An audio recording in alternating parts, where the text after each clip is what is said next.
6월 29일 열왕기하 15장 1절에서 16장 20절 15장 유다왕 아사랴 이스라엘의 여로보암 왕 제27년에 유다의 아마샤 왕의 아들 아사랴가 왕이 되었다.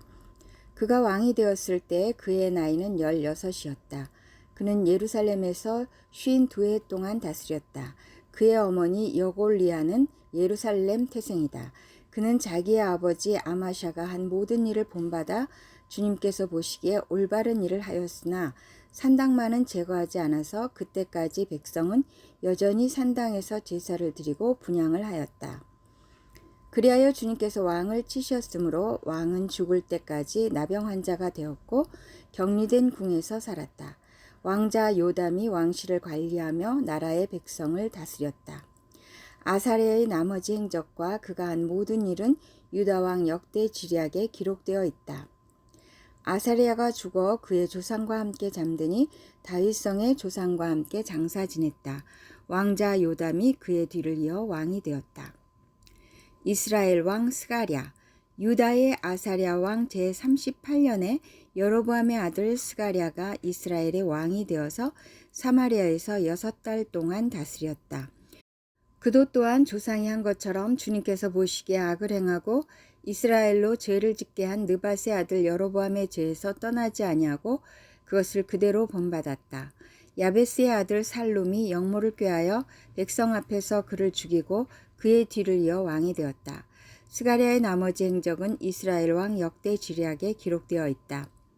주님께서 예후에게 그에게서 난 자손이 4대까지 이스라엘의 왕좌에 앉을 것이라고 말씀하신 그대로 된 것이다. 이스라엘 왕 살룸 야베스의 아들 살룸이 유다의 우시야 왕 제39년에 이스라엘 왕이 되어 사마리아에서 한 달 동안 다스렸다.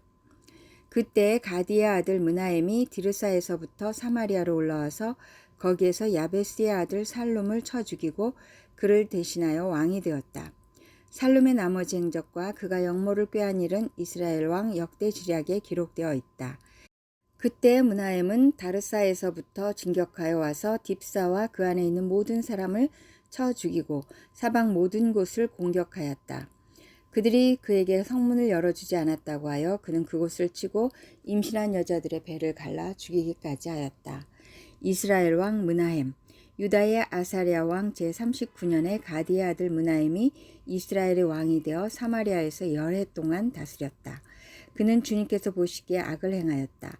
그는 이스라엘로 죄를 짓게 한 느밧의 아들 여로보암의 죄에서 일생 동안 떠나지 아니하고 그것을 그대로 본받았다. 아시리아의 불왕이 그 땅을 치려고 올라오니 므나엠은 불에게 은 1000달란트를 주었다. 이렇게 한 것은 그의 도움을 받아서 자기 왕국의 통치권을 굳게 하려 함이었다. 므나엠은 아시리아 왕에게 바치려고 이스라엘의 모든 부자에게 한 사람당 은 53개씩을 바치게 하였다. 그러자 아시리아 왕은 더 이상 그 땅에 머물지 않고 되돌아갔다. 므나엠의 나머지 행적과 그가 한 모든 일은 이스라엘 왕 역대 지략에 기록되어 있다. 므나엠이 그의 조상과 함께 누워 잠드니 그의 아들 브가히야가 뒤를 이어 왕이 되었다. 이스라엘 왕 브가히야 유다 왕 아사랴 제50년에 므나엠의 아들 브가히야가 이스라엘의 왕이 되어 사마리아에서 2해 동안 다스렸다. 그는 주님께서 보시기에 악을 행하였다. 그는 이스라엘로 죄를 짓게 한 느밧의 아들 여로보암의 죄에서 떠나지 아니하고 그대로 본받았다. 그의 부관인 르말리아의 아들 베가가 아르곱과 아리에와 길앗 사람 50명과 더불어 반란을 일으켜서 사마리아에 있는 왕궁의 요새에서 왕을 죽이고 그를 대신하여 왕이 되었다. 브가히야의 나머지 행적과 그가 한 모든 일은 이스라엘 왕 역대 지략에 기록되어 있다. 이스라엘 왕 베가 유다의 아사랴 왕 제52년에 르말리아의 아들 베가가 이스라엘의 왕이 되어 사마리아에서 20해 동안 다스렸다. 그는 주님께서 보시기에 악을 행하였으며 이스라엘로 죄를 짓게 한 느밧의 아들 여로보암의 죄에서 떠나지 아니하고 그것을 그대로 본받았다. 이스라엘의 베가 왕 시대에 아시리아의 디글랏 빌레셀 왕이 쳐들어와서 이온과 아벨벳 마아가와 야노아와 게데스와 하솔과 길르앗과 갈릴리와 납달리의 온 지역을 점령하고 주민들을 아시리아로 사로잡아 갔다. 엘라의 아들 호세아가 르말리아의 아들 베가에게 반역하여 그를 살해하고 우시아의 아들 요담 제20년에 그의 뒤를 이어 왕이 되었다.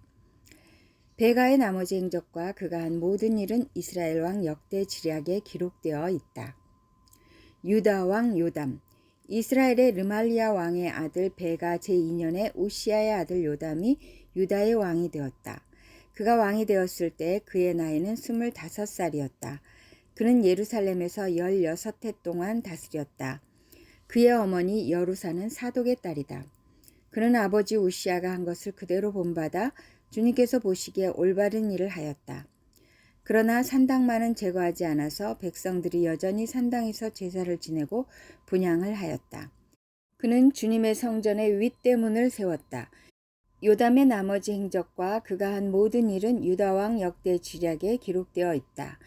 이때부터 주님께서는 시리아의 르신 왕과 르말리아의 아들 베가를 보내어 유다를 치기 시작하셨다. 요담은 죽어 그의 조상 다윗의 성의 조상들과 함께 안장되었고 그의 아들 아하스가 그의 뒤를 이어 왕이 되었다. 16장 유다 왕 아하스. 르말리아의 아들 베가 제17년에 유다의 요담 왕의 아들 아하스가 왕이 되었다. 아하스가 왕이 되었을 때 그의 나이는 20살이었다. 그는 예루살렘에서 16해 동안 다스렸다. 그러나 그는 주 하나님께서 보시기에 올바른 일을 하지 않았다. 그는 그의 조상 다윗이 한 대로 하지 않았다. 오히려 그는 이스라엘의 왕들이 걸어간 길을 걸어갔고 자기의 아들을 불에 태워 제물로 바쳤다. 이것은 주님께서 이스라엘 자손이 보는 앞에서 쫓아내신 이방 민족의 역겨운 풍습을 본받은 행위였다. 그는 직접 산당과 언덕과 모든 푸른 나무 아래에서 제사를 지내고 분향하였다. 그때 시리아의 르신 왕과 이스라엘의 르말리아의 아들 베가 왕이 예루살렘을 치려고 올라와서 아하스를 포위하기는 하였으나 정복하지는 못하였다. 그때 시리아의 르신 왕이 시리아에게 엘랏을 되찾아 주었고 엘랏에서 유다 사람들을 몰아내었으므로 시리아 사람들이 이날까지 엘랏에 와서 살고 있다. 아하스는 아시리아의 디글랏 빌레셀 왕에게 전령을 보내어 이렇게 말하였다. 나는 임금님의 신하이며 아들입니다.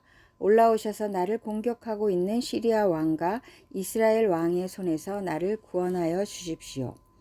그런 다음에 아하스는 주님의 성전과 왕궁의 보물창고에 있는 금과 은을 모두 꺼내어 아시리아의 왕에게 선물로 보냈다. 아시리아의 왕이 그의 요청을 듣고 다마스쿠스로 진군하여 올라와서는 그 성을 함락시켰다. 그리고 그 주민을 길로 사로잡아 가고 르신은 살해하였다. 아하시아 왕은 아시리아의 디글랏 빌레셀 왕을 만나려고 다마스쿠스로 갔다. 그는 그곳 다마스쿠스에 있는 제단을 보고 그 제단의 모형과 도본을 세밀하게 그려서 우리아 제사장에게 보냈다. 그래서 우리아 제사장은 아하스 왕이 다마스쿠스로부터 보내온 것을 따라서 제단을 만들었다. 우리아 제사장은 아하스 왕이 다마스쿠스로부터 돌아오기 전에 제단 건축을 모두 완성하였다. 왕은 다마스쿠스로부터 돌아와서 그 제단을 보고 제단으로 나아가 그 위로 올라갔다. 그리고 거기에서 그가 직접 번제물과 곡식제물을 드렸고 부어드리는 제물을 따르기도 하였다. 또 제단 위에 화목제물에 피도 뿌렸다. 그리고 그는 주님 앞에 놓여있는 놋제단을 성전 앞에서 옮겼는데 새 제단과 주님의 성전 사이에 있는 놋제단을 새 제단 북쪽에 갖다 놓았다. 아하스 왕은 우리아 제사장에게 명령하였다. 아침 번제물과 저녁 곡식 예물, 왕의 번제물과 곡식 예물, 또 이 땅의 모든 백성의 번제물과 곡식 예물과 부어드리는 예물을 모두 이 큰 제단 위에서 드리도록 하고 번제물과 희생제물의 모든 피를 그 위에 뿌리시오. 그러나 그 놋제단은 내가 주님께 여쭈어 볼 때에만 쓰겠소. 우리아 제사장은 아하스 왕이 명령한 대로 이행하였다. 아하스 왕은 대야의 놋새 테두리를 떼어버리고 놋대야를 그 자리에서 옮기고 또 놋새 소가 받치고 있는 놋새 바다를 뜯어내어 돌받침 위에 놓았다. 또 그는 아시리아 왕에게 경의를 표하려고 주님의 성전 안에 만들어둔 왕의 안식일 전용 통로와 주님의 성전 바깥에 만든 전용 출입구를 모두 없애버렸다. 아하스가 행한 나머지 모든 일은 유다왕 역대지략에 기록되어 있다. 아하스가 죽어 잠드니 그를 그의 조상과 함께 다윗성에 장사하였고 그의 아들 히스기야가 그의 뒤를 이어 왕이 되었다. 사도행전 19장 13절에서 41절. 그런데 귀신 축출가로 행세하며 떠돌아다니는 몇몇 유대 사람조차도 바울이 전파하는 예수를 힘입어서 내가 너희에게 명령한다 하고 말하면서 악기 들린 사람들에게 주 예수의 이름을 이용하여 귀신을 내쫓으려고 시도하였다. 스게와라는 유대인 제사장의 7 아들도 이런 일을 하였는데 귀신이 그들에게 나는 예수도 알고 바울도 알지만 당신들은 도대체 누구요? 하고 말하였다. 그리고서 악기 들린 사람이 그들에게 달려들어 그들을 짓눌러 이기니 그들은 몸에 상처를 입고서 벗은 몸으로 그 집에서 도망하였다. 이 일이 에베소에 사는 모든 유대 사람과 그리스 사람에게 알려지니 그들은 모두 두려워하고 주 예수의 이름을 찬양하였다. 그리고 신도가 된 많은 사람이 와서 자기들이 한 일을 자백하고 공개하였다. 또 마술을 부리던 많은 사람이 그들의 책을 모아서 모든 사람 앞에서 불살랐다. 책값을 계산하여 보니 은돈 5만 잎에 맞먹었다. 이렇게 하여 주님의 말씀이 능력 있게 퍼져나가고 점점 힘을 떨쳤다. 에베소에서 일어난 소동. 이런 일이 있은 뒤에 바울은 마게도니아와 아가야를 거쳐 예루살렘으로 가기로 마음에 작정하고 나는 거기에 갔다가 로마에도 꼭 가보아야 하겠습니다 하고 말하였다. 그래서 자기를 돕는 사람들 가운데서 디모데와 에라스도 2 사람을 마게도니아로 보내고 자기는 얼마 동안 아시아에 더 머물러 있었다. 그 무렵에 주님의 도 때문에 적지 않은 소동이 일어났다. 데메드리오라고 하는 은장이가 은으로 아데미 여신의 모형 신전을 만들어서 직공들에게 적지 않은 돈벌이를 시켜주었다. 그가 직공들과 이런 일에 종사하는 사람들을 모아놓고 말하였다. 여러분이 아시는 바와 같이 우리는 이 사업으로 잘 살고 있습니다. 그런데 여러분이 보고 듣는 대로 바울이라는 이 사람이 에베소에서뿐만 아니라 거의 온 아시아에 걸쳐서 사람의 손으로 만든 신은 신이 아니라고 말하면서 많은 사람을 설득해서 마음을 돌려놓았습니다. 그러니 우리의 이 사업이 명성을 잃을 위험이 있을 뿐만 아니라 위대한 아데미 여신의 신전도 무시당하고 또 나아가서는 온 아시아와 온 세계가 숭배하는 이 여신의 위신이 땅에 떨어지고 말 위험이 있습니다. 거기에 서 있는 사람들이 이 말을 듣고 격분해서 에베소 사람의 아데미 여신은 위대하다 하고 소리를 질렀다. 그래서 온 도시는 큰 혼란에 빠졌고 군중이 바울의 동행자들인 마게도니아 사람 가이오와 아리스타고를 붙잡아서 한꺼번에 극장으로 몰려 들어갔다. 바울이 군중 속에 들어가려고 하였으나 제자들이 그것을 말렸다. 바울에게 호감을 가진 아시아의 몇몇 고관들도 사람을 보내서 바울에게 극장에 들어가지 말라고 권하였다. 극장 안에서는 더러는 이렇게 외치고 더러는 저렇게 외치는 바람에 모임은 혼란에 빠지고 무엇 때문에 자기들이 모여들었는지조차 알지 못하는 사람이 많았다. 유대 사람들이 알렉산더를 앞으로 밀어내니 군중 가운데서 몇 사람이 그를 다그쳤다. 알렉산더가 조용히 해달라고 손짓을 하고서 군중에게 변명하려고 하였다. 그러나 군중은 알렉산더가 유대 사람인 것을 알고는 모두 한 목소리로 거의 2시간 동안이나 에베소 사람의 아데미 여신은 위대하다 하고 외쳤다. 드디어 시청서기관이 무리를 진정시키고 나서 말하였다. 에베소 시민 여러분, 우리의 도시의 에베소가 위대한 아데미 여신과 하늘에서 내린 그 신상을 모신 신전 수호자임을 모르는 사람이 어디 있습니까? 이것은 부인할 수 없는 사실이니 여러분은 마땅히 진정하고 절대로 경솔한 행동을 해서는 안 됩니다. 신전 물건을 도둑질한 사람도 아니오 우리 여신을 모독한 사람도 아닌 이 사람들을 여러분은 여기에 끌고 왔습니다. 그러므로 데메드리오와 그와 함께 있는 직공들이 누구를 걸어서 송사할 일이 있으면 재판정도 열려 있고 총독들도 있으니 당사자들이 서로 고소도 하고 맞고소도 해야 할 것입니다. 여러분이 이 이상으로 해결하고자 하는 어떤 문제가 있으면 그것은 정식 집회에서 처리되어야 할 것입니다. 우리는 오늘 일어난 이 일 때문에 소요죄로 문책을 받을 위험이 있습니다. 우리는 이 소요를 정당화할 수 있는 아무런 명분이 없습니다.